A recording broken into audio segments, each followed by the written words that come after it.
ദൈവനാമം വാഴ്ത്തപ്പെടുമാറാകട്ടെ. കർത്താവായ യേശു ക്രിസ്തുവിനാൽ വിളിക്കപ്പെട്ട് വേർതിരിക്കപ്പെട്ട പ്രിയ ദൈവജനമേ, യേശു ക്രിസ്തുവിൻ്റെ മഹത്വമേറിയ നാമത്തിൽ ഇവർക്കും എൻ്റെ സ്നേഹവന്ദനം. ഏറ്റവും ധന്യമായ ഈ ദിനത്തിൽ നമുക്ക് കർത്താവിനെ ആരാധിക്കുവാനും മഹത്വപ്പെടുത്തുവാനും ഈ ആയുസ്സിൽ ദൈവം നൽകിയ ഭാഗ്യത്തിനായി സ്തോത്രം ചെയ്യാം. ദൈവവചനം കേട്ട് അത് മനനം ചെയ്ത് പരിശുദ്ധാത്മാവിൻ്റെ സാന്നിധ്യത്തിൽ ഓരോ നാളും മുന്നോട്ട് ജീവിക്കുവാൻ കർത്താവ് നമ്മെ സഹായിച്ചു കൊണ്ടിരിക്കുന്നു. കർത്താവിൻ്റെ കരത്തെ മുറുകെ പിടിച്ചുകൊണ്ട് വിശ്വാസത്തോടെ ജീവിതത്തിൽ മുന്നേറാം. ദൈവത്തിൻ്റെ പരിശുദ്ധാത്മ നമ്മെ സഹായിക്കട്ടെ. ഇവരെ ഹർദവുമായി ഇന്നത്തെ തിരുവചന ധ്യാനത്തിലേക്കായി സ്വാഗതം ചെയ്യുന്നു. കർത്താവ് നമ്മെ അനുഗ്രഹിച്ച് കാക്കുമാറാകട്ടെ. പ്രാർത്ഥനയോടുകൂടെ ഇന്നത്തെ ധ്യാനത്തിലേക്ക് നമുക്ക് പ്രവേശിക്കാം. യഹോവ എൻ്റെ പ്രാർത്ഥനയും യാചനകളും കേട്ടതുകൊണ്ട് ഞാൻ അവനെ സ്നേഹിക്കുന്നു. അവൻ തന്റെ ചെവി എങ്കിലേക്ക് ചായ്ച്ചത് കൊണ്ട് ഞാൻ ജീവകാലമൊക്കെയും അവനെ വിളിച്ചപേക്ഷിക്കും. നമ്മുടെ ദൈവത്തോട് നമുക്ക് പ്രാർത്ഥിക്കാം. സ്വർഗത്തിനും ഭൂമിക്കും നാഥനായിരിക്കുന്ന വാഗ്ദത്തങ്ങളിൽ വിശ്വസ്തനായ സർവ്വലഭനായ സ്വർഗീയ പിതാവാം നല്ല ദൈവമേ, അനുഗ്രഹിക്കപ്പെട്ട ഈ പ്രഭാതവേളയ്ക്കായി സ്തോത്രം. പരിശുദ്ധനായ ദൈവത്തെ വിശുദ്ധിയോടെ ആരാധിക്കുവാൻ, വിശ്വസ്തയോടെ ആരാധിക്കുവാൻ പിതാവേ ഞങ്ങളെ ഒരുക്കി സഹായിക്കുന്നത് സ്തോത്രം. ഇന്നത്തെ ധ്യാന ചിന്തകൾ ഞങ്ങളുടെ ജീവിതത്തിന് രൂപാന്തരം വരുത്തുന്നതാക്കി അങ്ങ് തീർക്കണമേ അപ്പ. നന്ദിയപ്പ.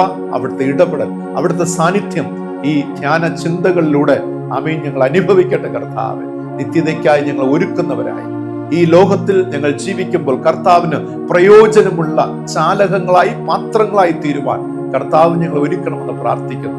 ഞങ്ങൾ ലോകത്തിൽ ജീവിക്കുമ്പോൾ വ്യത്യസ്തതയുള്ളവരായി ക്രിസ്തുവിന്റെ സേവകരായി ജീവിക്കേണ്ട കൃപ ദൈവമേ അവിടുന്ന് പ്രദാനം ചെയ്യണമെന്ന് പ്രാർത്ഥിക്കുന്നു. കേൾവിക്കാരായ അങ്ങയുടെ എല്ലാ മക്കളെയും അനുഗ്രഹിച്ച് പ്രാർത്ഥിക്കുന്നു. കർത്താവ് ഈ വചനം കേൾക്കുന്നവർ ഭാഗ്യമുള്ളവർ എന്നാണല്ലോ വെളിപ്പാട് പുസ്തകത്തെ ഞങ്ങൾ കർത്താവ് വായിക്കുന്നത്, പഠിക്കുന്നത്.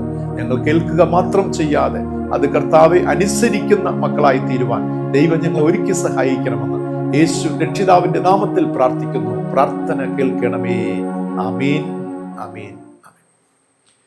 പ്രിയരെ, കഴിഞ്ഞ ആഴ്ചയിലെ ധ്യാനത്തിന്റെ ഒടുവിൽ ഒരു ചോദ്യം ഞാൻ ചോദിക്കുകയുണ്ടായി. അത് എപ്രകാരമാണ് ജീവനുള്ള ദൈവത്തെ ആരാധിക്കണമെന്ന് കർത്താവായ യേശു ക്രിസ്തു ശമരിയ സ്ത്രീയോട് പറഞ്ഞത്.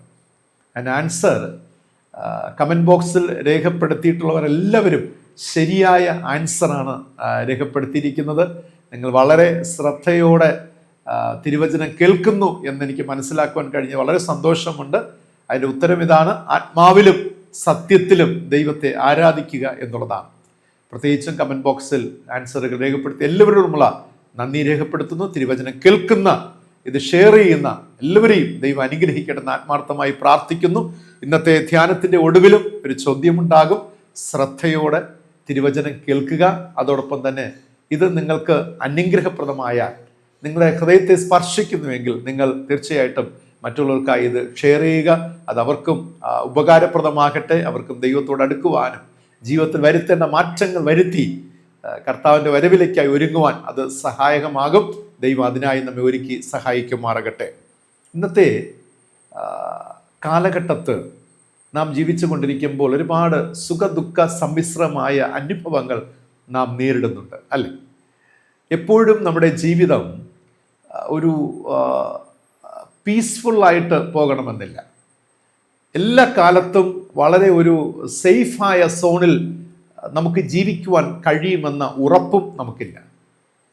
ഞാനിത് ഈ ചിന്ത പങ്കുവെക്കുമ്പോൾ തന്നെ നിങ്ങളുടെ ഹൃദയത്തിൽ, നിങ്ങളുടെ ജീവിതത്തിൽ ഒരുപാട് പ്രതിസന്ധിയിലൂടെയൊക്കെ കടന്നു ഉണ്ടാകാം, അല്ലേ? സങ്കടങ്ങളും വിഷമതകളും ഭാരങ്ങളും, ഉറക്കമില്ലാത്ത രാത്രികൾ, കണ്ണുനീർത്തുള്ളികൾ, എന്തിനു ജീവിക്കുന്നു എന്ന് ചിന്തിക്കുന്ന നിമിഷങ്ങൾ, എന്തുകൊണ്ട് ദൈവമേ ഇതിങ്ങനെയൊക്കെ സംഭവിക്കുന്നു, എന്തുകൊണ്ട് ദൈവം എൻ്റെ പ്രാർത്ഥന കേൾക്കുന്നില്ല, എന്തുകൊണ്ട് ഞാൻ ആഗ്രഹിക്കുന്ന മറുപടി എനിക്ക് ലഭിക്കുന്നില്ല, എൻ്റെ മക്കളുടെ ജീവിതം, എൻ്റെ ജീവിത പങ്കാളിയുടെ, ഞങ്ങളുടെ കുടുംബം, ഞങ്ങളുടെ മാതാപിതാക്കൾ, സഹോദരങ്ങൾ, ഞങ്ങളുടെ ഉപജീവന മാർഗങ്ങൾ, അങ്ങനെയുള്ള അനുഭവങ്ങൾ, ഒരുപാട് വിഷമതകൾ നേരിടുമ്പോൾ, പ്രതിസന്ധികൾ തളർന്നു പോകുന്ന അനുഭവങ്ങളുണ്ട്. അപ്പോഴും നാം ദൈവത്തിൽ നിന്ന് ഒരു മിറക്കിൾ പ്രതീക്ഷിച്ചു കൊണ്ടിരിക്കാറുണ്ട്, അല്ലെ? ദൈവം അത്ഭുതം പ്രവർത്തിക്കും, ദൈവം എന്നെ വിടുവിക്കും, എന്നെ സഹായിക്കും. ഇന്നത്തെ ഈ ക്ലേശങ്ങളിൽ നിന്ന്, അത് സാമ്പത്തികമാകട്ടെ, ആരോഗ്യ മേഖലയാകട്ടെ, കുടുംബജീവിതമാകട്ടെ, അത് എന്തുമാകട്ടെ, ഇതിൽ നിന്നൊക്കെ ഒരു വിടുതൽ, അല്ലെ? ഇതിൽ നിന്നൊക്കെ ഒരു ഉദ്ധാരണം നമുക്ക് ആവശ്യമാണ്. ഞാൻ പറയട്ടെ, ആമുഖമായി ജീവിതത്തിൽ ചിലപ്പോഴൊക്കെ ദൈവത്തിൻ്റെ അത്ഭുതത്തെ നമുക്ക് കാണുവാൻ കഴിയുന്നത് നമ്മെ ചിലപ്പോൾ ദൈവം ഒരു 0 പോയിന്റിലേക്ക് എത്തിക്കാറുണ്ട്. ഞാൻ വീണ്ടും അത് ഒന്നുകൂടെ എക്സ്പാൻഡ് ചെയ്ത് പറയുന്നത്, ചിലപ്പോൾ ചില മൈനസ് ലെവലിലേക്ക് നമ്മെ കൊണ്ടെത്തിക്കാറുണ്ട്. നമ്മുടെ ജീവിതം പൂജ്യത്തിലേക്ക്. ആ പൂജ്യത്തിൽ എത്തിക്കുമ്പോൾ മനസ്സിലാക്കണം, ദൈവത്തിൻ്റെ പ്രവൃത്തി തുടങ്ങുവാൻ സമയമായി എന്നുള്ളതാണ്. പ്രിയമുള്ളവരെ, പലപ്പോഴും നമ്മുടെ ജീവിതത്തിൻ്റെ കുറവുകളിലാണ് ദൈവത്തിൻ്റെ അത്ഭുതങ്ങൾ നമ്മൾ പ്രതീക്ഷിക്കുന്നത്, അല്ലേ? നമ്മുടെ ജീവിതത്തിൽ ഒരല്പമുള്ളപ്പോൾ നാം ദൈവത്തോട് പ്രാർത്ഥിക്കും. ഒരു ചെറിയ നന്മയുള്ളപ്പോൾ അത് വർദ്ധിപ്പിക്കുവാനൊക്കെ, ദൈവമേ എൻ്റെ അവസ്ഥ ഇങ്ങനെയാണല്ലോ, ചെറിയ രോഗമാണ്. ചില സമയങ്ങളിലൊക്കെ ദൈവം നമ്മെ ഒരു 0 ലെവലിൽ ശൂന്യതയിൽ എത്തിക്കും. ആ ശൂന്യത എത്തിക്കുമ്പോൾ ഓർക്കുക, ദൈവത്തിൻ്റെ പ്രവൃത്തി സമാഗതമായിരിക്കുന്നു എൻ്റെയും നിങ്ങളുടെയും ജീവിതത്തിൽ. നമ്മൾ പലപ്പോഴും തകർന്നു പോകാറുണ്ട്. പക്ഷെ അവിടെയൊക്കെ മനസ്സിലാക്കണം, നാം ശൂന്യതയിലെത്തുമ്പോൾ നിങ്ങൾ മനസ്സിലാക്കണം, എൻ്റെ ദൈവത്തിന് എൻ്റെ ജീവിതത്തിൽ, എൻ്റെ കുടുംബത്തിൽ പ്രവർത്തിക്കുവാനുള്ള സമയമായി എന്നുള്ളത്. അത് നിങ്ങളുടെ ജീവിതത്തിൽ പ്രിയമുള്ള ഒരു അനുഗ്രഹത്തിന് കാരണമായി തീരുമെന്നുള്ളതാണ്. അതുകൊണ്ട് എല്ലാം തീർന്നു എന്ന് ചിന്തിക്കുമ്പോൾ അത് ജീവിതത്തിന് അവസാനമെന്ന് കരുതരുത്. എല്ലാം തീർന്നു എന്ന് നിങ്ങൾക്ക് തോന്നുമ്പോൾ, എല്ലാം അവസാനിക്കാറായി എന്ന് തോന്നുമ്പോൾ മനസ്സിലാക്കുക, ഇതാ നിങ്ങളുടെ ജീവിതത്തിൽ ഒരു വലിയ ദൈവ പ്രവൃത്തി തുടങ്ങുവാൻ പോവുകയാണ്. ദൈവം പ്രവർത്തിക്കുവാനുള്ള സമയമായി എന്നുള്ളത് പ്രതീക്ഷയോടായിരിക്കുക. കർത്താവിൻ്റെ കരത്തെ മുറുകെ പിടിക്കുക. ദൈവിക വാഗ്ദത്തങ്ങളിൽ വിശ്വസിക്കുക. പ്രിയമുള്ളവരെ, അവൻ നിങ്ങൾക്കായി കരുതുന്നതാകയാൽ നിങ്ങളുടെ സകല ചിന്താകുലവും കർത്താവിന് മേൽ സമർപ്പിക്കുക, ഫലമേൽപ്പിക്കുക. കർത്താവ് നമ്മെ കരുതുന്ന ദൈവം, നടത്തുന്ന ദൈവം. ഇന്നത്തെ ചോദ്യം ഇതാണ്: നിങ്ങൾ വ്യത്യസ്തരാണോ? ക്രൈസ്തവ ജീവിതത്തിൽ നിങ്ങൾ വ്യത്യസ്ത ജീവിതം നയിക്കുന്നവരാണോ? ഇന്നത്തെ ചിന്താവിഷയം അതാണ് ഞാൻ എടുത്തിരിക്കുന്നത്. നിങ്ങൾ വ്യത്യസ്തരാണോ? മർക്കോസ് എഴുതിയ സുവിശേഷം 10-ാം അധ്യായം 35 മുതൽ 45 വരെയുള്ള ഭാഗങ്ങളെ ആസ്പദമാക്കി ഈ ലോകത്തിൽ ജീവിക്കുന്ന ഒരു ദൈവ പൈതൽ, ഒരു ദൈവവിശ്വാസിക്ക് എങ്ങനെ വ്യത്യസ്തതയുള്ള ഒരു വ്യക്തിയായി, ഒരു ദൈവപൈതലായി ജീവിക്കുവാൻ സാധിക്കും? എൻ്റെ ചോദ്യമാണ്. ഞാൻ വ്യത്യസ്തതയുള്ള വ്യക്തിയായിട്ടാണോ ഞാൻ ജീവിച്ചു കൊണ്ടിരിക്കുന്നത്? എനിക്കെങ്ങനെ ക്രിസ്തുവിന്റെ നാമം ധരിച്ചിരിക്കുന്ന എനിക്ക് വ്യത്യസ്തതയുള്ള ഒരു വ്യക്തിയായി മാറുവാനായിട്ട് സാധിക്കും? ഒരു വാക്യം ഞാൻ വായിക്കാം. എഫേസ്യർക്ക് എഴുതിയ ലേഖനം 2-ാം അധ്യായം 10-ാമത്തെ വാക്യം വായിക്കുമ്പോൾ ഇപ്രകാരം പറഞ്ഞിരിക്കുന്നു: നാം അവന്റെ കൈപ്പണിയായി സൽപ്രവൃത്തികൾക്കായിട്ട് ക്രിസ്തു യേശുവിൽ സൃഷ്ടിക്കപ്പെട്ടവരാകുന്നു എന്ന് രേഖപ്പെടുത്തിയിരിക്കുകയാണ്. ഇവിടെ നമുക്ക് മനസ്സിലാക്കുവാൻ കഴിയുന്നത്, കർത്താവായ യേശു തന്നെ അനുഗമിക്കുന്ന ശിഷ്യഗണത്തിൽ, തന്നെ അനുഗമിക്കുന്ന അനുയായികളിൽ നിന്നും കർത്താവ് പ്രതീക്ഷിച്ചത് എന്താണ്? 2 കാര്യങ്ങളാണ്. ഒന്ന്, അവർ പ്രധാനപ്പെട്ടവരാകണം. 2, അവർ വിലയുള്ളവർ ആകണം. ഈ 2 കാര്യങ്ങളുമാണ് കർത്താവായ യേശു തന്നെ അനുഗമിക്കുന്നവരിൽ നിന്നും പ്രതീക്ഷിച്ചത്. പ്രിയരെ, ഇക്കഴിഞ്ഞ കാലമൊക്കെ നാം യേശുവിനെ പിൻപറ്റുന്നവരാണ്, യേശുവിൽ വിശ്വസിക്കുന്നവരാണ്, യേശുവിനെ ആരാധിക്കുന്നവരാണ്. അങ്ങനെ നാം യേശുവിനെ ആരാധിക്കുമ്പോൾ യേശു നമ്മിൽ നിന്നും ആഗ്രഹിക്കുന്ന 2 കാര്യങ്ങൾ: നാം പ്രധാനപ്പെട്ടവരാകണം, നാം വിലയുള്ളവർ ആകണം. ഇതെപ്പോഴെങ്കിലും നിങ്ങൾ ചിന്തിച്ചിട്ടുണ്ടോ? നാം പലപ്പോഴും നമ്മുടെ ജീവിതത്തിന്റെ അനുഭവങ്ങളുമായി ബന്ധപ്പെട്ട് നാം നമ്മെ തന്നെ പലപ്പോഴും വിലയില്ലാത്തവരായി, അപ്രധാന പാത്രങ്ങളായിട്ടൊക്കെ നമുക്ക് തോന്നാറുണ്ട്. പക്ഷെ കർത്താവായ യേശു പറയുന്നു, എന്നെ പിൻപറ്റുന്നവൻ, ഞാനാകുന്നു വഴി, ഞാനാകുന്നു സത്യം, ഞാനാകുന്നു ജീവൻ. എന്നെ പിൻപറ്റുന്നവർ അവർ പ്രധാനപ്പെട്ടവരാണ്, അവർ വിലയുള്ളവരാണ്, അവർ അങ്ങനെ തന്നെ ജീവിക്കണമെന്ന് ദൈവം ആഗ്രഹിക്കുന്നുണ്ട്. പക്ഷേ ഞാൻ പറയട്ടെ, ഈ പൊരുൾ, കർത്താവായ യേശു ആഗ്രഹിച്ച ഈ പൊരുൾ, ഈ ഒരു ചിന്ത, തത്വം മനസ്സിലാക്കുന്നതിൽ തൻ്റെ ശിഷ്യന്മാർ 12 പേരും പരാജയപ്പെട്ടു എന്ന് പറയുവാൻ കഴിയും. കാരണം ശരിയായി മനസ്സിലാക്കുവാൻ ശിഷ്യഗണങ്ങൾ പലർക്കും കഴിഞ്ഞില്ല എന്നുള്ളതാണ്.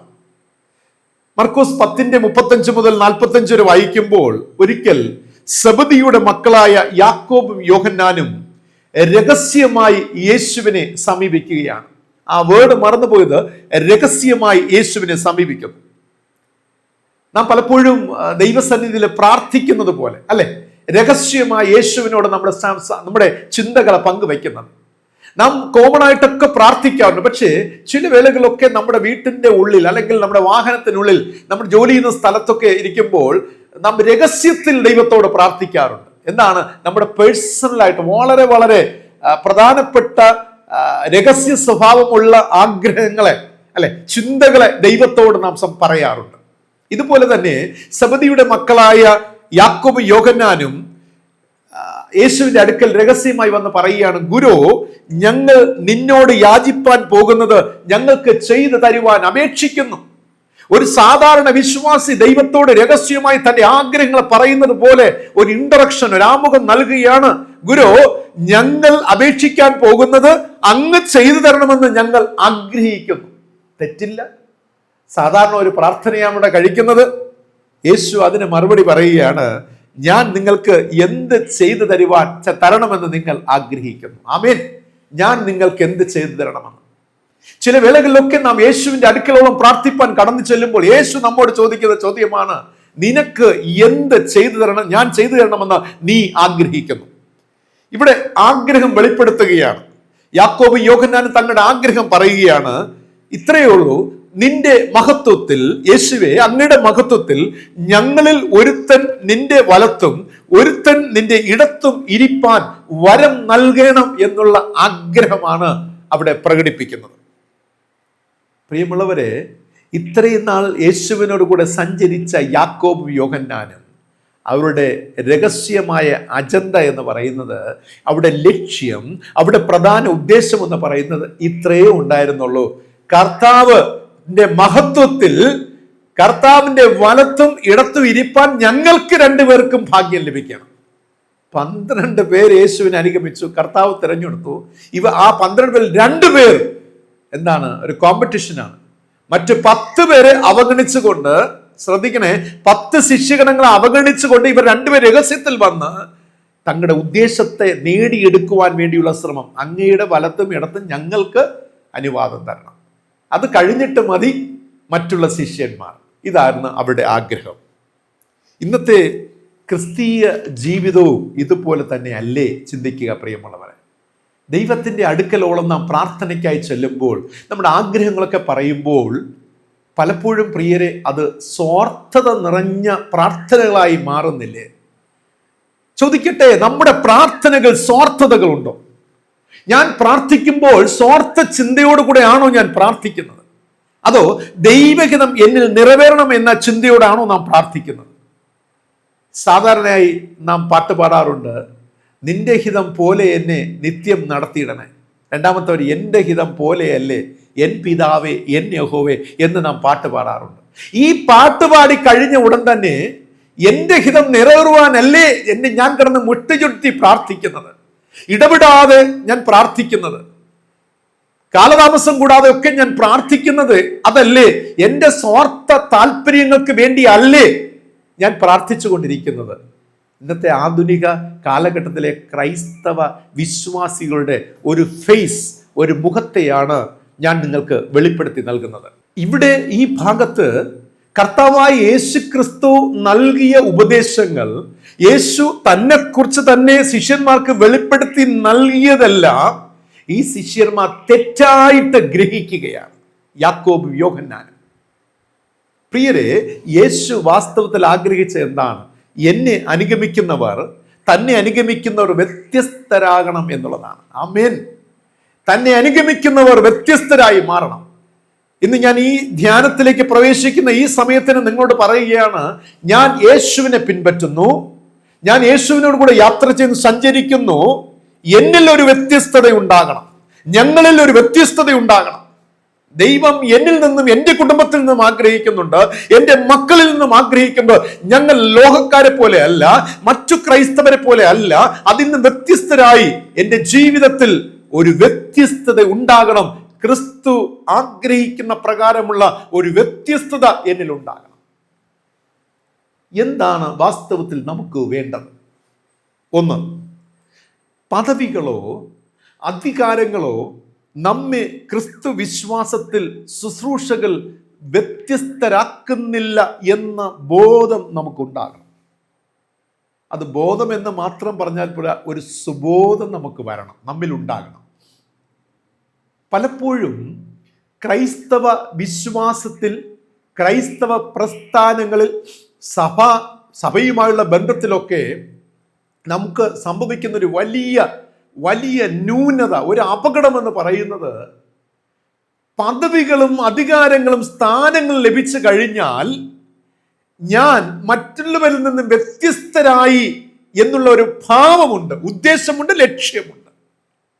എങ്ങനെയും ഒരു ശുശ്രൂഷകനായി മാറുക, ഒരു പ്രസംഗകനായി മാറുക, പാട്ട് പാടുവാൻ മുൻനിരയിൽ നിൽക്കുക, ഒരു കൊയർ മാസ്റ്ററായി മാറുക, കൊയറിന്റെ സെക്രട്ടറിയായി മാറുക, സംഘടന ഭാരവാഹികളായി മാറുക, ഒരു അധ്യാപകനായി മാറുക, ഇടവകയിലെ സെക്രട്ടറി ആയിട്ട് മാറുക, ഇടവകയിലെ കമ്മിറ്റി മെമ്പേഴ്സായിട്ട് മാറുക, സുവിശേഷ ഗോളങ്ങളിൽ ഏറ്റവും ഉന്നത സ്ഥാനം കൈവരിക്കുക, ഒരു ചെയർമാൻ പോസ്റ്റ് നേടുക, ഒരു ബിഷപ്പ് പോസ്റ്റിലേക്ക് വരിക, അല്ലെങ്കിൽ ഒരു കൗൺസിൽ മെമ്പറായി മാറുക, അല്ലെങ്കിൽ നിങ്ങളായിരിക്കുന്ന സഭകളിൽ ഏത് തരത്തിലുള്ള പ്രവർത്തനങ്ങളുണ്ടോ ഈവൻ ഒരു VBS ഡയറക്ടറായി മാറുക, VBSന്റെ ഓൾ ഇൻ ഓൾ ആയി മാറുക, കൺവീനർഷിപ്പിലേക്ക് വരിക, ഒരു കൺവെൻഷൻ യോഗത്തിന്റെ കോർഡിനേറ്റർ ആയിട്ട് വരിക. ഇങ്ങനെ വരുന്ന ഒരുപാട് സ്ഥാനങ്ങൾ, മാനങ്ങൾ, ഇങ്ങനെയുള്ള സ്ഥാനങ്ങൾ, മാനങ്ങൾ എനിക്കോ എൻ്റെ ഭർത്താവിനോ എൻ്റെ ഭാര്യയ്ക്കോ എൻ്റെ മക്കൾക്കോ എൻ്റെ മാതാപിതാക്കൾക്കോ സഹോദരനോ കിട്ടിക്കഴിഞ്ഞാൽ ഞാൻ ആരായി മാറുകയാണ്? മറ്റുള്ള വിശ്വാസികളിൽ നിന്നും ക്രിസ്തു വിശ്വാസികൾ വ്യത്യസ്തനായി മാറുന്നു എന്ന ചിന്തയെ പ്രിയമുള്ളവരെ തച്ചുടയ്ക്കണം എന്നുള്ളതാണ്. അത് ദൈവം ആഗ്രഹിക്കുന്ന വ്യത്യസ്തതയല്ലേ അല്ല. കർത്താവ് നമ്മോട് ആവശ്യപ്പെടുന്ന നീ ഒരു ബിഷപ്പാകണമെന്നല്ല, നീ ഒരു പ്രീച്ചറാകണമെന്നല്ല.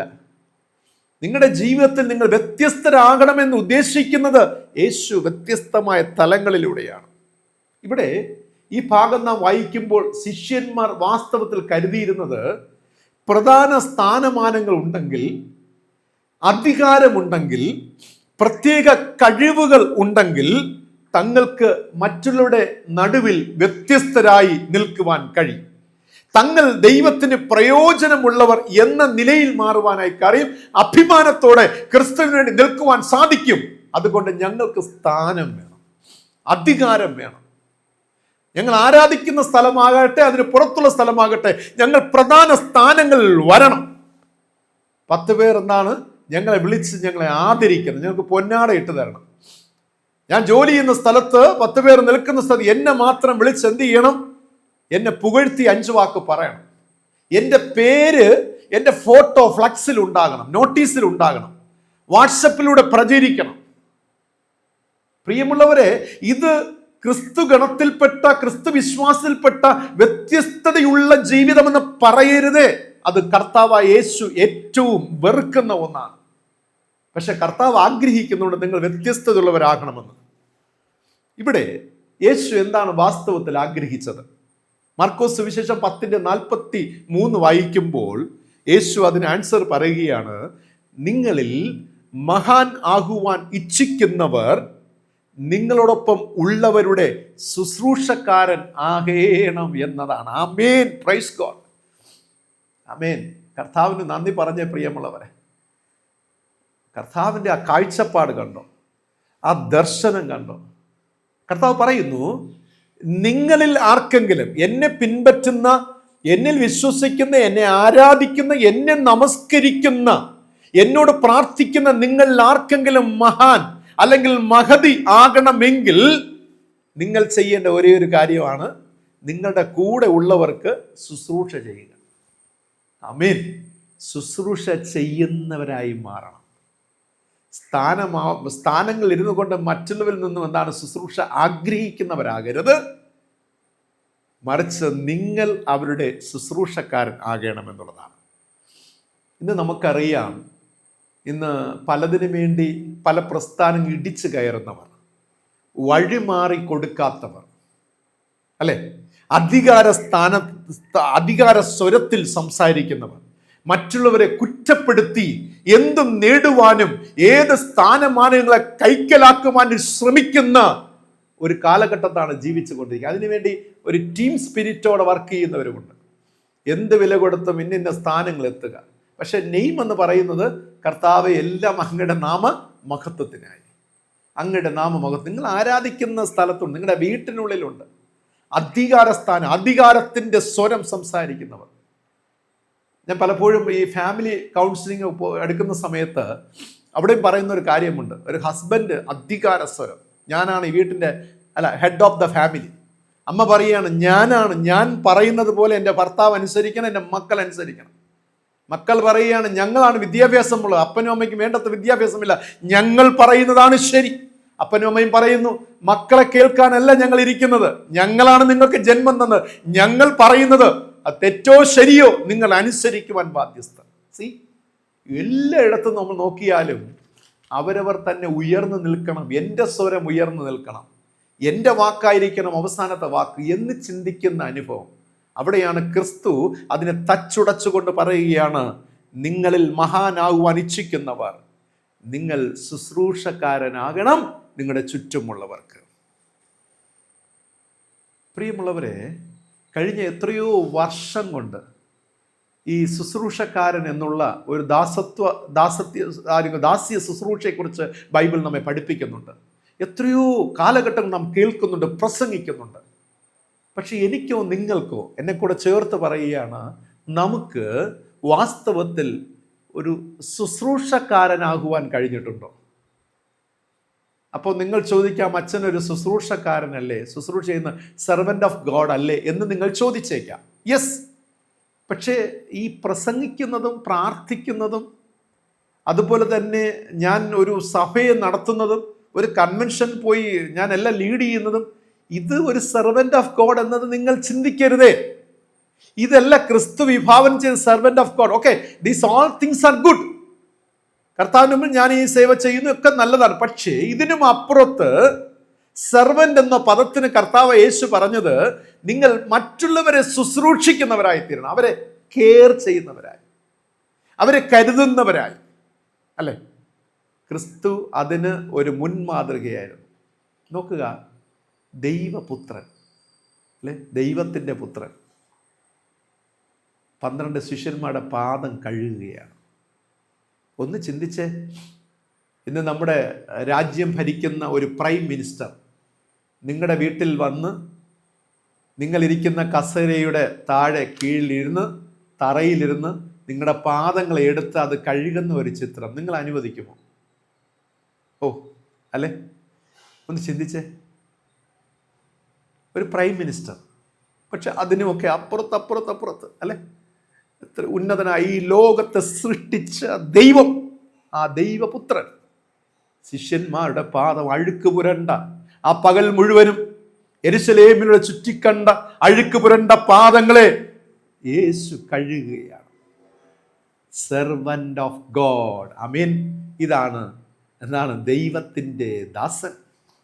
ഇതാണ് യഥാർത്ഥ ശുശ്രൂഷ. പ്രിയമുള്ളവരെ, ഇന്ന് എല്ലാവർക്കും ഇഷ്ടം ശുശ്രൂഷ ചെയ്യിപ്പാനാണ്. മറ്റുള്ളവരെ കൊണ്ട് ശുശ്രൂഷ ചെയ്യിക്കുക, ഓർഡർ ചെയ്യുക, ഫോൺ വിളിക്കുക, എല്ലാം കോർഡിനേറ്റ് ചെയ്യുക, എല്ലാം ചെയ്യുക. ആർക്കും ശുശ്രൂഷിക്കുക എന്ന മനോഭാവം അത് തീരെ കുറഞ്ഞ തരം താണ ഒരനുഭവമായിട്ട് ഇന്നെല്ലാവരും കാണുകയാണ്. ചോദ്യം, നമ്മിൽ ഒരു മാറ്റം ഇനിയെങ്കിലും ഉണ്ടാകുമോ? എന്നിലും നിങ്ങളിലും ഒരു മാറ്റം ഉണ്ടാകുമോ? പ്രിയമുള്ളവർ, സാധ്യമാണോ? യേശു നമ്മെ പഠിപ്പിച്ചത് നിങ്ങൾ ആരാകുന്നു എന്നതോ, നിങ്ങളുടെ അധികാരം എന്ത് എന്നതോ, നിങ്ങളുടെ സ്വാധീനത ഈ ഭൂമിയിൽ എത്രത്തോളം എന്നതോ, നിങ്ങളുടെ സ്ഥാനമാനങ്ങൾ, നിങ്ങളുടെ പൂർണ്ണത, നിങ്ങളുടെ പാരമ്പര്യം എത്ര വലുത്, എത്ര നീണ്ട കാലഘട്ടം എന്നുള്ളതോ അല്ല. മറിച്ച് കർത്താവ് ആഗ്രഹിക്കുന്ന നിങ്ങളിലെ ദാസ്യത്വം, ശുശ്രൂഷിപ്പാനുള്ള കഴിവ്, ഇതിനെയാണ് ദൈവം അന്വേഷിക്കുന്നത്. God is searching. നിങ്ങളുടെ ജീവിതത്തിലെ ശുശ്രൂഷിപ്പാനുള്ള കഴിവിനെ ദൈവം ഇങ്ങനെ സെർച്ച് ചെയ്യാൻ, അന്വേഷിക്കുകയാണ്. കണ്ടെത്തുവാൻ കഴിയുന്നുണ്ടോ? ആമേൻ. നിങ്ങൾ പലപ്പോഴും നാം പലപ്പോഴും നമ്മുടെ മക്കളിലേക്ക് നോക്കി പഠിക്കുവാനുള്ള അവരുടെ ഇൻട്രസ്റ്റ് നോക്കി കാണാറുണ്ട്. അവർക്ക് ഇൻട്രസ്റ്റ് ഉണ്ടോ? സ്കൂളിൽ പോയിട്ട് വൈകുന്നേരം വന്ന് അവർ കൈയും കാലും മുഖമൊക്കെ കഴുകി അവർ പ്രാർത്ഥനയോടെ പഠിക്കുന്നതിൽ ഇൻട്രസ്റ്റ് കാണിക്കുന്നുണ്ടോ എന്ന് നാം സെർച്ച് ചെയ്യാറുണ്ട് അല്ലെ. ഇതുപോലെ ദൈവം സെർച്ച് ചെയ്യുന്നുണ്ട്. ശുശ്രൂഷിപ്പാനുള്ള ഒരു കഴിവ്, ശുശ്രൂഷിപ്പാനുള്ള ഒരു തീവ്രമായ ആഗ്രഹം എന്നിലും നിങ്ങളിലും ഉണ്ടോ എന്ന് കാണുവാൻ ദൈവം ഇങ്ങനെ സെർച്ച് ചെയ്യുകയാണ്. നേതൃത്വ പാടവമല്ല, മറിച്ച് ശുശ്രൂഷിപ്പാനുള്ള ആഗ്രഹം ഉണ്ടോ എന്ന്. ഞാൻ പറയട്ടെ പ്രിയമുള്ളവരെ, ദൈവ ഇഷ്ടം ചെയ്യുവാൻ, ഈ ഭൂമിയിൽ ദൈവത്തിൻ്റെ ഇഷ്ടം ചെയ്യുവാൻ ദൈവത്തിന് നമ്മുടെ ശക്തിയോ നമ്മുടെ അധികാരമോ ആവശ്യം ഇല്ല. ഞാൻ ആവർത്തിക്കുകയാണ്, ഈ ഭൂമിയിൽ ദൈവത്തിൻ്റെ ഇഷ്ടം ചെയ്യുവാൻ ദൈവത്തിന് നമ്മുടെ അധികാരമോ ശക്തിയോ ആവശ്യമില്ല. കർത്താവ് ആവശ്യപ്പെടുന്നില്ല, നിങ്ങളുടെ അധികാരം വേണ്ട, നിങ്ങളുടെ ശക്തി എനിക്ക് വേണ്ട, പകരം ശുശ്രൂഷ ചെയ്യുവാനുള്ള ഒരു മനസ്സുണ്ടോ? ആമേൻ. ശുശ്രൂഷ ചെയ്യുവാനുള്ള ഒരു മനസ്സ് നിങ്ങൾക്കുണ്ടോ? എനിക്കത് മതി, ഞാൻ നിങ്ങളെ ഉപയോഗിക്കും. ആമേൻ. ഞാൻ നിങ്ങളെ ഉപയോഗിക്കും ശക്തമായി. പ്രിയമുള്ളവരെ, ദൈവം എക്കാലത്തും തൻ്റെ ഇഷ്ടം ചെയ്യുവാൻ ഉപയോഗിച്ചത് കുറവുള്ളവരെയാണ്, ബലഹീനരെയാണ്. ഉൽപ്പത്തി പുസ്തകം തുടങ്ങി വെളിപ്പാട് പുസ്തകം വരെ പഠിക്കുമ്പോൾ ദൈവം ഉപയോഗിച്ചതൊക്കെ കുറവുള്ളവരെ, ബലഹീനരെയാണ്. വളരെ ഞാൻ ആ ഭാഗമൊക്കെ വായിക്കുമ്പോൾ അതിനെക്കുറിച്ചൊരു ഗവേഷണം നടത്തുമ്പോൾ തന്നെ എന്നെ അത്ഭുതപ്പെടുത്തുന്ന കാര്യങ്ങളാണ്. ഞാൻ അതിനെ എൻ്റെ ഡയറിയിൽ ഇങ്ങനെ എഴുതുകയുണ്ടായി. ദൈവം ഉപയോഗിച്ച ജീവിതങ്ങൾ എത്രയോ കുറവുള്ളവരായിരുന്നു, എത്രയോ ബലഹീനരായിരുന്നു. ദൈവം അവരെ ശക്തമായി ഉപയോഗിക്കുകയാണ്. ഒരു വലിയ അധികാരത്തിലെത്തി അല്ലെങ്കിൽ അധികാരത്തിലെത്തിയാൽ ദൈവം ഉപയോഗിക്കുക എന്നുള്ളതല്ല, കുറവുള്ളവരെയാണ് ദൈവം എക്കാലത്ത് ഉപയോഗിച്ചിട്ടുള്ളത്. ദൈവം വേദപുസ്തകത്തിൻ്റെ ചരിത്രത്തിലും ലോക ചരിത്രത്തിലും ദൈവം ഉപയോഗിച്ചിട്ടുള്ള തൻ്റെ മക്കളുടെ കുറവുകളെ നിങ്ങൾക്കറിയണം. ഒന്നാമതായി മോശ ഒരു വിക്കനായിരുന്നു, അവനെ ഉപയോഗിക്കുക ദൈവം. 2, ദാവീദ്. അവന് പടച്ചട്ട ഒരിക്കലും ഇഷ്ടമല്ല, അവന് ചേരത്തില്ല, അവന് പടച്ചട്ട കൊടുക്കുകയാണ്. പക്ഷെ അവന് ഒരു കംഫർട്ടായിട്ട് തോന്നുന്നില്ല, അവൻ അതിനെ വലിച്ചെറിഞ്ഞിട്ട് അവനല്ലാതെ പോവുകയാണ്. 3, ഹോശേയുടെ ഭാര്യ, അല്ലെ, ഹോശേയ പ്രവാചകന്റെ ഭാര്യ ഒരു വ്യഭിചാരിയായിരുന്നു. 3, യാക്കോബ്, അവൻ കള്ളം പറഞ്ഞവൻ, അല്ലെ, ഏശാവിൻ്റെ അനുഗ്രഹങ്ങൾ തട്ടിപ്പറിച്ചെടുത്തവൻ. വീണ്ടും ദാവീദിന്റെ ജീവിതത്തിൽ അവിശുദ്ധ ബന്ധം അവനുണ്ടായിരുന്നു. എബ്രഹാം വയസ്സ് ചെന്നവനായിരുന്നു, വാർദ്ധക്യം ചെന്നവൻ, അവനെ ദൈവം ഉപയോഗിക്കുന്നത് കാണുവാൻ കഴിയും. ദാവീദ് വളരെ ചെറുപ്പമായിരുന്നു, ദൈവം അവനെ ഉപയോഗിച്ചു. തിമോത്തിയോസിനെ നോക്കുമ്പോൾ അവൻ്റെ പലപ്പോഴും രോഗങ്ങൾ, അനർത്ഥങ്ങൾ, വ്രണങ്ങൾ അവൻ്റെ ജീവിതത്തിൽ ഉണ്ടായിരുന്നു, പക്ഷെ ദൈവം അവനെ ഉപയോഗിച്ചു. പത്രോസ് മരണത്തെ പേടിയുള്ളവൻ, ലാസർ അവൻ മരിച്ചവനായിരുന്നു, ദൈവം അവനെ ഉപയോഗിച്ചു. യോഹന്നാൻ സ്വയം നീതീകരണത്തിലുള്ളവൻ. കർത്താവായ യേശു ഒരു ദരിദ്ര കുടുംബത്തിൽ ജനിച്ചവൻ എന്ന് കാണുവാൻ സാധിക്കും. നവോമി വിധവ ആയിരുന്നു. പൗലോസ്, അവൻ്റെ ജീവിതത്തിൽ ഒരുപാട് കുറവുകൾ ഉണ്ടായിരുന്നു. കാരണം ക്രൈസ്തവരെ പിടിച്ചു കെട്ടി ഉപദ്രവിക്കുകയും കൊല്ലുകയും ചെയ്യുന്ന ഒരു തീവ്രവാദി പോലുള്ള ഒരു അനുഭവം, ഒരു കുറവ് അവൻ്റെ ജീവിതത്തിൽ ഉണ്ടായിരുന്നു. മോശെ ഒരു കുലപാതകനായിരുന്നു. യോന ദൈവത്തെ വിട്ട് അനുസരിക്കാതെ ഓടിപ്പോയവനായിരുന്നു. മിരിയാം പരിഹാസിയും മർക്കട മുഷ്ടിയും നിറഞ്ഞ പേഴ്സണായിരുന്നു. യോനയെക്കുറിച്ച് ഞാൻ പറഞ്ഞു. ഗിദെയോൻ, തോമസ് അവർ സംശയിക്കുന്നവർ ആയിരുന്നു. ഇങ്ങനെ പോകുന്ന യിരെമ്യാവ് മാനസിക പിരിമുറുക്കവും ആത്മഹത്യ പ്രേരണയുള്ള ഒരു വ്യക്തിയായിരുന്നു യിരെമ്യാ പ്രവാചകൻ. ഇങ്ങനെ വരുന്ന ഒരു വലിയ നീണ്ട നിര തന്നെ ഉണ്ട്. പ്രിയമുള്ളവർ, ഞാൻ പറയട്ടെ, ദൈവം എക്കാലത്തും ഉപയോഗിച്ച വ്യക്തിത്വങ്ങളെന്ന് പറയുന്നത് കുറവും ന്യൂനതയുള്ളവരായിരുന്നു. ഒരു വലിയ അധികാരസ്ഥാനത്ത് ഇരുന്നവരല്ല ദൈവം ഉപയോഗിച്ചത്. ഹല്ലേലൂയ, ആമേൻ. ഒരു വലിയ അധികാര കസേരയിലും ഒരുപാട് സ്വാധീനത ഉള്ളവരല്ല ദൈവം ഉപയോഗിച്ചത്. കുറവുള്ളവരെ, ബലഹീനതരെ. പ്രിയമുള്ളവരെ, ദൈവം എക്കാലത്ത് ഉപയോഗിക്കുന്ന അങ്ങനെയുള്ളവരെയാണ്. ജ്ഞാനികളെ ലജ്ജിപ്പിപ്പാൻ ദൈവം ലോകത്തിൽ ഭോക്ഷത്വമായത് തിരഞ്ഞെടുത്തു. ബലമുള്ളതിനെ ലജ്ജിപ്പിപ്പാൻ ദൈവം ലോകത്തിൽ ബലഹീനമായത് തിരഞ്ഞെടുത്തു. ഉള്ളതിനെ ഇല്ലായ്മയാക്കുവാൻ ദൈവം ലോകത്തിൽ കുലഹീനവും നികൃഷ്ടമായതും ഏതുമില്ലാത്തതും തിരഞ്ഞെടുത്തു എന്ന് 1 കൊരിന്ത്യർ 1:27 മുതൽ 29 വരെ വായിക്കുമ്പോൾ മനസ്സിലാക്കാവുന്നതാണ്. ഞാനിതൊക്കെ പറഞ്ഞു വരുന്നത്, ദൈവം ഉപയോഗിക്കുവാൻ നിങ്ങൾക്കൊരു അധികാര സ്ഥാനം ആവശ്യമില്ല പ്രിയരെ, നേതൃത്വ സ്ഥാനം ആവശ്യമില്ല. അതുകൊണ്ട് അതിലേക്കായി നിങ്ങൾ കിണഞ്ഞ് പരിശ്രമിക്കരുത്. ഒരു ജനത്തിൻ്റെ തലവനായാലേ എനിക്ക് ദൈവത്തിന് ഉപയോഗപ്പെടുവാൻ ഒരിക്കലും അതിലേക്ക് പരിശ്രമിക്കരുത്. വേദപുസ്തകം പറയുന്നു, ദാസ്യത്വത്തിൻ്റെ ശുശ്രൂഷ ചെയ്യുക. 2, ദൈവം ആഗ്രഹിക്കുന്നത് ഒരു ദൈവ പൈതൽ അതിപ്രസിദ്ധ വ്യക്തി ആകണമെന്ന് അല്ല. ദൈവത്തിൻ്റെ പൈതൽ ഒരു സൂപ്പർ സ്റ്റാർ ആകണമെന്ന് ദൈവം ആഗ്രഹിക്കുന്നില്ല.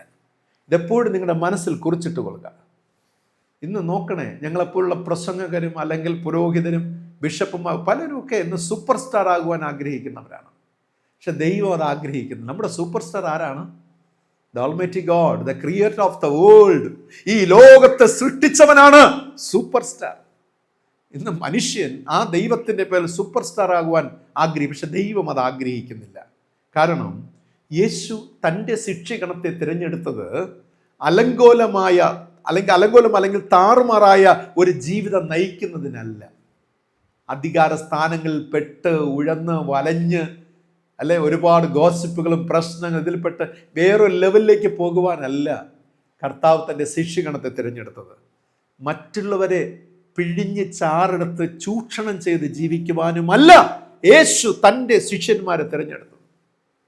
ഞാൻ ഈ പറഞ്ഞ രണ്ട് കാര്യങ്ങൾ ഇന്ന് ലോകത്തിൽ ഉള്ള കാര്യമാണ്, സഭകളിൽ നടക്കുന്നത്. ഈ ലോകത്തിൽ എല്ലായിടത്തും, പൊളിറ്റിക്കലായാലും സാമൂഹിക ജീവിതത്തിലായാലും രാഷ്ട്രീയ ജീവിതത്തിലായാലും ക്രൈസ്തവ വിശ്വാസത്തിലായാലും ഇതൊക്കെ ക്രൈസ്തവ പ്രസ്ഥാനങ്ങൾ നമുക്ക് കാണുവാൻ കഴിയും. ഒരുവൻ മറ്റുള്ളവരെ ചൂഷണം ചെയ്ത് ജീവിക്കുന്ന അനുഭവം. ക്രിസ്തു വിഭാവനം ചെയ്ത ശുശ്രൂഷ എന്ന് പറയുന്നത് തനിക്ക് ദൈവരാജ്യം സ്ഥാപിക്കുന്നതിന് ദൈവം ഉപയോഗിക്കത്തക്ക വ്യക്തിത്വങ്ങളായി മാറണം. ദൈവം ഉപയോഗിക്കത്തക്ക വ്യക്തികളായി, കുടുംബങ്ങളായി രൂപാന്തരപ്പെടണം എന്നുള്ളതാണ്.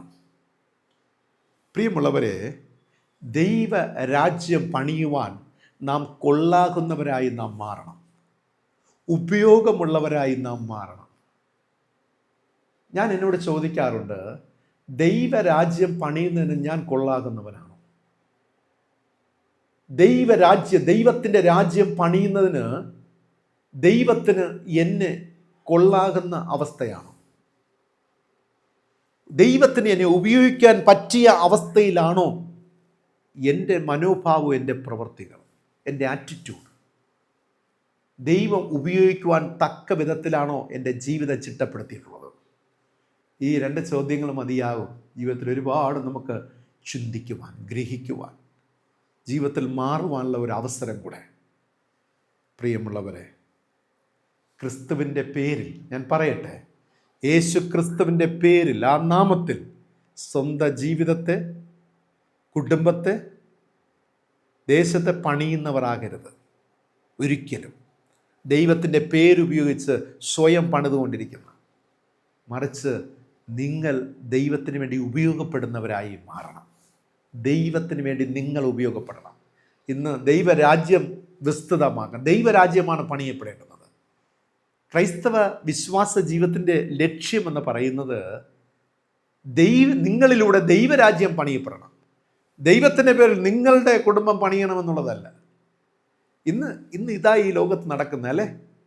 ദൈവത്തെ ഏതെങ്കിലും നാമത്തിൽ സ്വയം പണിത് ഉയർത്തി ഈ കൊച്ചു കുട്ടികളൊക്കെ കുഞ്ഞു കാലഘട്ടത്ത് അവർക്ക് ഈ പ്ലേ ചെയ്യുവാനായിട്ട്, കളിക്കുവാനായിട്ട് ടോയ്സൊക്കെ വാങ്ങിച്ചു കൊടുക്കുമ്പോൾ ഈ ബിൽഡിംഗ് കൺസ്ട്രക്ഷനൊക്കെ ചെയ്ത് ചെറിയ കട്ടകൾ ഉപയോഗിച്ച് വീട് പണിയുന്നവരിതുണ്ട്, നിങ്ങൾക്കറിയാം.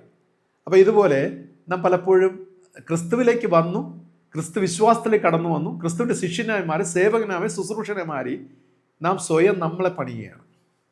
ശ്രദ്ധിക്കുക, നാം നമ്മെ പണിയുകയാണ്. 1 സെൻറ്റ് 5 സെൻറ്റായി, 5 സെൻറ്റ് 10 സെൻറ്റായി, 1 നില 2 നിലയായി, 1 കാർ 2 കാറായി, അല്ലേ? ഒരു ദേശത്ത് നിന്ന് മറ്റ് 2 ദേശമായി, 2 ദേശത്തിലെ പൗരത്വം കിട്ടി, ഇങ്ങനെ പോയിക്കൊണ്ടിരിക്കുക. ദൈവരാജ്യം പണിതോ? ഇല്ല. എല്ലാം ദൈവരാജ്യത്തിൻ്റെ പേരില്ല. അവിടെയാ കർത്താവ് പറഞ്ഞു, നിങ്ങൾ വ്യത്യസ്തരാകുവിൻ. ഞാൻ വിഭാവനം ചെയ്ത ദൈവരാജ്യത്തിൻ്റെ ശുശ്രൂഷ ഇതല്ല. ഞാൻ വിഭാവനം ചെയ്ത ക്രൈസ്തവ ശുശ്രൂഷ ഇതല്ല. വിശ്വാസത്തിൻ്റെ അനുഭവങ്ങൾ ഇതല്ല. നിങ്ങൾ വ്യത്യസ്തരാകുവൻ. ഇവിടെ യേശുവിൻ്റെ ശിഷ്യന്മാർക്ക് സംഭവിച്ചത് അവർ കരുതിയില്ല യേശു അവരെക്കുറിച്ച് ആഗ്രഹിച്ചത് എന്ത് എന്നുള്ളത്. എനിക്കിവിടെ മനസ്സിലാക്കുവാൻ കഴിയുന്നത് ഞാൻ പറയട്ടെ. യേശു വിഭാവനം ചെയ്ത വിലയുള്ള ശിക്ഷീകണമെന്ന് ഉദ്ദേശിച്ചത് അവർ സാധാരണക്കാരായ മീൻപിടുത്തക്കാർ എന്ന അവസ്ഥയിൽ അവർ കഴിയണം. 2, അവർ അധ്വാനികളുമായിരിക്കണം. അവർ സാധാരണ മീൻപിടുത്തക്കാരായിരുന്നു. അവിടെ നിന്നാണ് കർത്താവ് അവരെ വിളിച്ചത്. അവർ ആ സാധാരണക്കാരിൽ സാധാരണക്കാരായി ജീവിക്കണം. ഒപ്പം അവർ അധ്വാനികളായിരിക്കണം. ഹല്ലേലൂയ, ആമേൻ. അവർ അധ്വാനികളായിരിക്കണം. ഒന്ന് ചിന്തിച്ച്, ഈ ഒരു ലൈഫ് നമുക്ക് വരുമ്പോൾ നമ്മിലുണ്ടാകുന്ന മാറ്റം എത്ര അധികമായിരിക്കും. ഈ ഒരു ചിന്ത നമ്മിൽ വരുമ്പോൾ നാം സാധാരണക്കാരായിരിക്കണം, നാം അധ്വാനികളായിരിക്കണം. ഈ അധ്വാനം എന്തിനാ? എനിക്ക് എന്നെ പണിയാനല്ല, എന്നെ വലുതാക്കാനല്ല, ദൈവരാജ്യത്തിന് വേണ്ടി നാം അധ്വാനികളാകണം. ഇതെപ്പോഴും നമ്മുടെ മനസ്സിലുണ്ടാകണം പ്രിയമുള്ളവരെ, എപ്പോഴും. അതുകൊണ്ട് ശിഷ്യന്മാർ ആഗ്രഹിച്ചത് എന്താണ്? യേശുവിന് വേണ്ടത്, യേശു പറഞ്ഞല്ലോ, ഞാൻ നിങ്ങളെ മനുഷ്യരെ പിടിക്കുന്നവരാക്കും. അപ്പോൾ ശിഷ്യന്മാർ കരുതിയത് ഇപ്രകാരമാണ്: യേശുവിന് വേണ്ടത് സ്ഥാനമാനങ്ങളും അധികാരങ്ങളും ശ്രേഷ്ഠതകളുമാണെന്നാണ്. അതിനായി അലങ്കോലമായ ഒരു സ്ഥാനം, താറുമാറാക്കപ്പെട്ട ഒരു സ്ഥാനം, ഒരു അധികാരം യേശുവിനോട് ഇങ്ങനെ യാചിക്കുകയാണ്. നിന്റെ വലത് കിടന്നിരുന്ന ഞങ്ങളുടെ ലൈഫ് പെർഫെക്റ്റ്. ഹല്ലേലൂയ, ആമേൻ. അവർ ചിന്തിക്കുകയാണ്, ഞങ്ങളുടെ ലൈഫ് പൂർണ്ണതയുള്ളതായി അവർ മനസ്സിലാക്കി ഇത്രയേ ഉള്ളൂ: ഞങ്ങളുടെ ലൈഫ് എപ്പോൾ പൂർണ്ണതയുള്ളതാകും? യേശുവിൻ്റെ വലതും ഇടത്തും ഇരിക്കുവാനുള്ള അവകാശം കിട്ടും, ഞങ്ങൾ ഓക്കെ, പെർഫെക്റ്റ് ആണ്. ഒരു പള്ളിയിലെ സെക്രട്ടറി ആയിക്കഴിഞ്ഞാൽ ഞാൻ പെർഫെക്റ്റ് ആണ്. സൺഡേ സ്കൂൾ സാറായി കഴിഞ്ഞാൽ ഞാൻ പിന്നെ പെർഫെക്റ്റ് ആണ്, അല്ലേ? സൺഡേ ചർച്ചിൻ്റെ ഒരു കമ്മിറ്റി മെമ്പർ ആയാൽ എൻ്റെ മക്കൾക്ക് പിന്നെ എന്താണ്? മക്കൾക്കൊക്കെ നല്ല വിവാഹ ആലോചന. കാരണം പള്ളിയിലെ കമ്മിറ്റി മെമ്പറാണ് കേട്ടോ പാരൻസ് ഒക്കെ. ഈയോ, നല്ല പ്രാർത്ഥിക്കുന്നവളാണ് കേട്ടോ, പ്രസംഗിക്കുന്നവളാണ് കേട്ടോ, ഇന്നിന്ന സ്ഥാനങ്ങളൊക്കെ ഉണ്ട്. അതുകൊണ്ട് നല്ല ഭാവി ജീവിതങ്ങളൊക്കെ മക്കൾക്കുണ്ടാകും. നേതൃത്വ സ്ഥാനം എപ്പോഴൊക്കെ നോട്ടീസ് അടിക്കുന്നു അവിടെയൊക്കെ പേരുണ്ടാകും.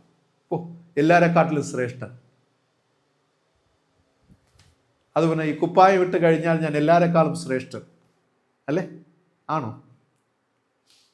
യേശു വിഭാവനം ചെയ്ത വ്യത്യസ്തരാകുവിൻ എന്ന ചിന്ത അതല്ല പ്രിയമുള്ളവരെ.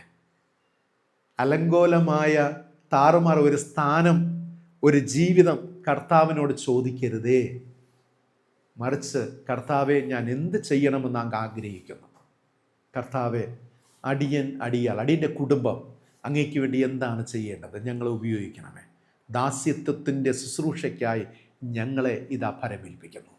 ഒരു ദൈവ പൈതൽ ഈ ലോകത്ത് ഉപയോഗപ്പെടേണ്ടത് ദൈവ ഇഷ്ടത്താൽ, ദൈവ വഴികളിലൂടെ, ദൈവത്താൽ ഉപയോഗപ്പെടണം എന്നുള്ളതാണ്. മർക്കോസ് സുവിശേഷം 10-ാം അധ്യായം 35 മുതൽ 45 വരെ വായിക്കുമ്പോൾ പ്രധാനമായിട്ടും 2 വഴികളെ അവിടെ പറഞ്ഞിരിക്കുകയാണ്. സംക്ഷിപ്തമായി ഞാൻ പറഞ്ഞ് അവസാനിപ്പിക്കുകയാണ്. 2 വഴികൾ: ഒന്ന് ജാതികളുടെ വഴികൾ, 2 ക്രിസ്തു ശിഷ്യൻ്റെ വഴികൾ. ഒന്ന് ജാതികളുടെ വഴി, 2 ക്രിസ്തു ശിഷ്യൻ്റെ വഴി. ഈ ജാതികളുടെ വഴികളുടെ പ്രത്യേകത ഞാൻ പറഞ്ഞു തരാം. ഈ ജാതികളുടെ വഴി എന്ന് പറയുന്നത് അവിടെ അധിപതികൾ ഉണ്ടാകും. ജാതികളുടെ വഴിയിൽ അധിപതികൾ ഉണ്ടാകും, മഹത്തുക്കളായവർ ഉണ്ടാകും. ഈ അധിപതികളുടെ പ്രത്യേകത എന്ന് പറയുന്നത് അവർ ജനങ്ങളുടെ മേൽ കർത്തൃത്വം ചെയ്യുന്നവരായിരിക്കും. മഹത്തുക്കളായവരുടെ പ്രത്യേകത എന്ന് പറയുന്നത് ജനങ്ങളുടെ മേൽ അധികാരം നടത്തുന്നവരായിരിക്കും. ഇത് ജാതികളുടെ വഴിയാണ്. ഓക്കെ. ഇനി രണ്ടാമത്തെ വഴി എന്ന് പറഞ്ഞാൽ ക്രിസ്തു ശിഷ്യന്റെ വഴിയാണ്. അവിടെ മഹാനാകുവാൻ ഇച്ഛിക്കരുത്. ആദ്യത്തെ കൽപ്പന ഇതാണ്, കമാൻഡ്മെന്റ്. നിങ്ങളിൽ ആരും മഹാൻ ആകുവാൻ, മഹതിയാകുവാൻ ഇച്ഛിക്കരുത്, ആഗ്രഹിക്കരുത്. പിന്നെയാണ് പ്രാർത്ഥന വരുന്നത്. പ്രാർത്ഥിക്കരുതെന്നല്ല, കാരണം ഇച്ഛിച്ചാലേ പ്രാർത്ഥിക്കത്തുള്ളൂ. അപ്പോൾ പ്രാർത്ഥിക്കാൻ പാടില്ല. അതിനു മുമ്പ് പറയാണ്, നിങ്ങൾ ആഗ്രഹിക്കുകയേ ചെയ്ത് മഹാൻ ആകുവാൻ ഇച്ഛിക്കരുത്. പകരം മറ്റുള്ളവരുടെ, നിങ്ങളുടെ ചുറ്റുപാടുമുള്ളവരുടെ ശുശ്രൂഷക്കാരി ആകണം എന്നതാണ്. ക്രിസ്തു ശിഷ്യനെ കുറിച്ച് രണ്ടാമത്തെ വഴി, ഒന്നാമനാകുവാൻ ഇച്ഛിക്കരുത്. ക്രിസ്തു ശിഷ്യൻ ഒരിക്കലും ഒന്നാമൻ ആകുവാൻ ഇച്ഛിക്കരുത്. ഇത് ഒരു വലിയ ഡിബേറ്റിനുള്ള ഒരു ചിന്തയാണ്. നമ്മൾ എത്ര ഇതിനെക്കുറിച്ച് ബൈബിളിലൂടെ ഓടി, ഒരു വലിയ സമുദ്രമാണ് ഈ ഒരു ചിന്ത. ലൈഫിൽ ഒന്നാമനാകുവാൻ ഇച്ഛിക്കരുത്, മറിച്ച് നീ ദാസൻ ആകണം, ദാസി ആകണം.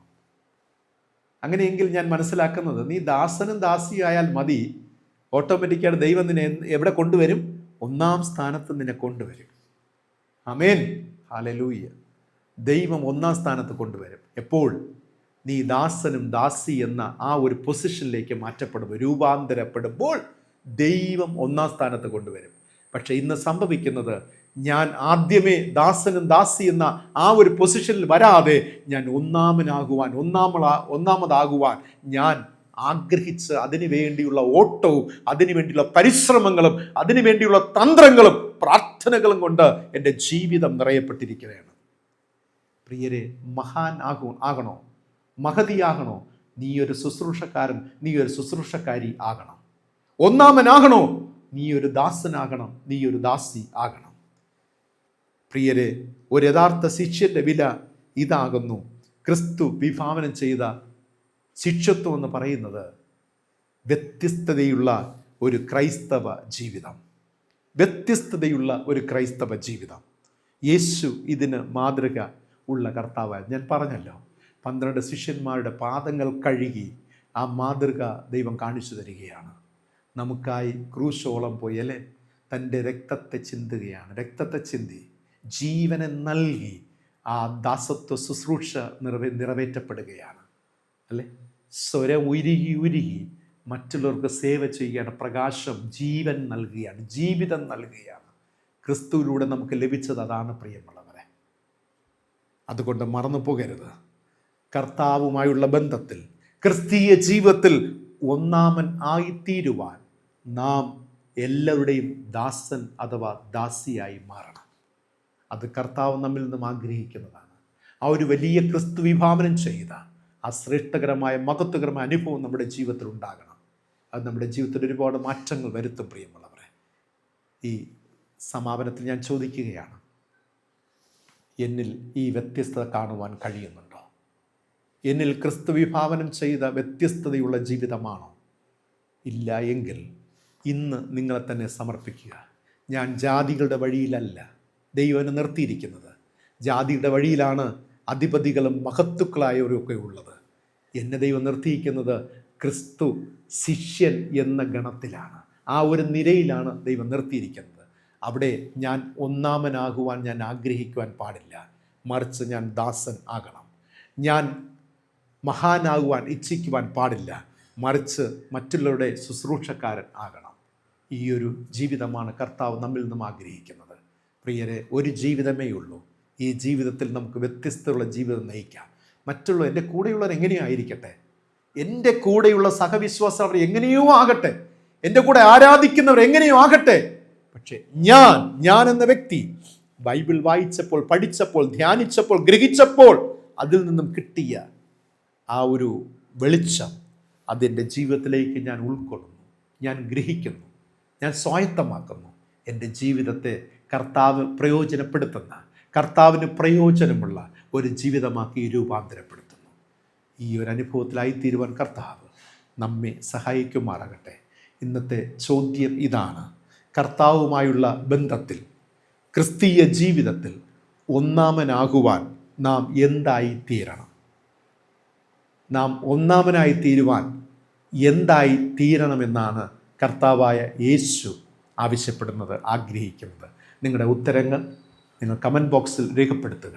ദൈവത്തിൻ്റെ പരിശുദ്ധാത്മാവിൻ്റെ സാന്നിധ്യം നമ്മുടെ എല്ലാവരിലും കൂടെ ഇരുന്ന് അനുദിനം ഈ ചിന്തകളെ ഗ്രഹിച്ച്, ധ്യാനിച്ച്, അനുസരിച്ച് രൂപാന്തരപ്പെട്ട് ജീവിക്കുവാൻ കർത്താവ് നമ്മെ സഹായിക്കട്ടെ. ആമീൻ. കണ്ണുകളടയ്ക്കാം. നമ്മുടെ ദൈവത്തോട് നമുക്ക് പ്രാർത്ഥിക്കാം. വാക്കുമാറാത്തവനും കരുണയുള്ളവനും ഞങ്ങളെ സ്നേഹിക്കുന്നവനുമായ സർവശക്തനായ ദൈവമേ, കർത്താവെ, അങ്ങേ ഞങ്ങൾ സ്നേഹിക്കുന്നു എന്ന് പറയുമ്പോഴും, അങ്ങേ ആരാധിക്കുന്നു എന്ന് പറയുമ്പോഴും ഞങ്ങളിലെ സ്വാർത്ഥ മനോഭാവങ്ങൾ, സ്വാർത്ഥ ചിന്തകൾ പലപ്പോഴും ഞങ്ങളെ നാഥ ക്രിസ്തു ശിഷ്യഗണത്തിൽ നിന്ന് മാറ്റി നിർത്തുന്ന അനുഭവങ്ങൾ, ഞങ്ങൾ സ്വാർത്ഥതയോടെ ഞങ്ങൾ അങ്ങയോട് ചോദിക്കുന്ന കാര്യങ്ങൾ, ഞങ്ങൾ പ്രവർത്തിക്കുന്ന കാര്യങ്ങൾ അങ്ങയ്ക്ക് അനിഷ്ടമെന്ന് ഞങ്ങൾ മനസ്സിലാക്കി പിതാവേ. യാക്കോബും യോഹന്നാനും വന്ന് രഹസ്യത്തിൽ വന്ന് തങ്ങൾ മറ്റുള്ളവർക്കാൾ ശ്രേഷ്ഠരാകുവാൻ വേണ്ടി അങ്ങയുടെ അടുക്കൽ വന്ന് മഹത്വത്തിൽ വലതും ഇടതും ഇരിപ്പാൻ വരം നൽകണമെന്ന് ആവശ്യപ്പെടുന്നു. പിതാവേ, എത്ര വലിയ തെറ്റാണ് അവർ ചെയ്തത്, എത്ര വലിയ തെറ്റായ തീരുമാനമാണ് എന്നത് ക്രിസ്തു അവർക്ക് വെളിപ്പെടുത്തി കൊടുത്തല്ലോ. നന്ദി അപ്പ. ഞങ്ങളുടെ ജീവിതത്തിലും ഈ ഇന്നലെകളിലുള്ള ഞങ്ങളുടെ ജീവിതങ്ങൾ അങ്ങനെയുള്ള മനോഭാവം ഉണ്ട് നാഥ. ദൈവമേ, ആ മനോഭാവത്തെ വേരോടെ പിഴുത് മാറ്റി ഞങ്ങൾക്ക് ക്രിസ്തു വിഭാവനം ചെയ്ത ദാസ്യത്വത്തിന്റെ ശുശ്രൂഷ ചെയ്യുവാൻ, ഈ ഭൂമിയിൽ ദൈവം പ്രയോജനപ്പെടുത്തുന്ന ജീവിതങ്ങളായി മാറുവാൻ കർത്താവ് ഞങ്ങളെ സഹായിച്ച് അനുഗ്രഹിക്കണം. ഈ വചനം കേട്ട എല്ലാ ഞങ്ങളുടെ മക്കളെയും ക്രിസ്തു യേശുവിന്റെ നാമത്തിൽ അനുഗ്രഹിച്ച് പ്രാർത്ഥിക്കുന്നു. എല്ലാവരുടെ മേലും ദൈവകൃപ കൂടിയിരിക്കട്ടെ. സമാധാനത്തിന്റെ ദൈവം ഞങ്ങളെ കരം പിടിച്ച് വഴി നടത്തണം. സകല മാനവും മഹത്വവും പുകഴ്ചയും കർത്താവിന് നൽകുന്നു.